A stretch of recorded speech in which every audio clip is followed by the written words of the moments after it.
Meetings are a dichotomy. If they're run well, then they can be an awesome opportunity and mechanism for connecting people, building relationships, solving gnarly problems, and capitalising on opportunities. Unfortunately, for the most part, meetings are so poorly run that they leave participants wishing that they would rather stick hot pokers in their eyes than sit through another eye-wateringly, mind-numbing meeting that predicates most of their professional life. So I've put together 6 tips to ensure that your meeting is more kick-ass than kick to the curb, and here they are. The first one is to ask yourself the following questions. What's the purpose of the meeting? Do we actually even need to have it? Or is there another mechanism by which we can still achieve the same goal? What are we actually seeking to achieve by coming together? And while we're on that subject, who even needs to attend? More often than not, there are too many people at the meeting, and a smaller group, more tight-knit group, can sometimes achieve a lot more. So let's say you've asked and answered those questions. Tip number 2, a little party never hurt nobody, said Fergie. I reckon we should apply that to meetings, but insert preparation instead of party. Don't expect to rock up to your meeting that you're facilitating, scream into the meeting, and expect the rest of your participants to bring their A game if you haven't done any preparation.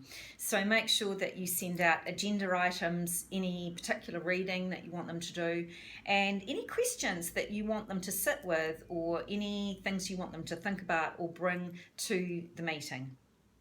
At least 2 or 3 days before if you can. 3, keep agendas short. There are no prizes for a 10-page agenda. Nobody's going to thank you for that. And while we're at it, keep meaty items right at the top of the agenda and inconsequential items at the bottom. Ensure that you've got sufficient time to actually have some really proper discussion about the agenda items. Tip number 4, facilitate, don't dominate. Nobody loves a soliloquy in a meeting, unless, of course, it's the person who's giving the soliloquy. So your job, if you are facilitating a meeting or running a meeting, is to ensure that there's as much full participation from everybody in the group as possible. There's some really simple practical tools you can use, such as structured rounds, brainstorming if it's done properly. And if the group is bigger than about 6 or 7 people, you might want to consider breaking into smaller groups to discuss certain items and then bringing the findings back to the larger group to share, because that really helps people participate more. Tip number 5, don't just have a talk fest. One of the biggest bugbears I hear about meetings is we all arrive, had this fantastic discussion, and then we all leave the meeting going, so who was doing what by when? What was our decision? So make sure that you channel Google, which what they did was to ensure that after each meeting that there's this real clear accountability about who's doing what by when, the action items, and what actually was decided at the meeting. Tip number 6, ditch the mobile phones. Alan Mulally, who was the chief executive of Ford and was credited for its amazing turnaround, had a policy at his executive leadership team meetings that there were no mobile phones. And I reckon if it's good enough for him, it's good enough for the rest of us.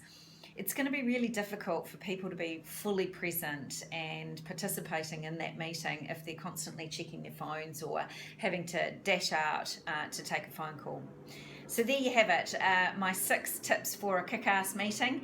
Of course, I would love to hear what you think makes it for a great meeting, and conversely, what are your biggest bugbears for a meeting? Good luck.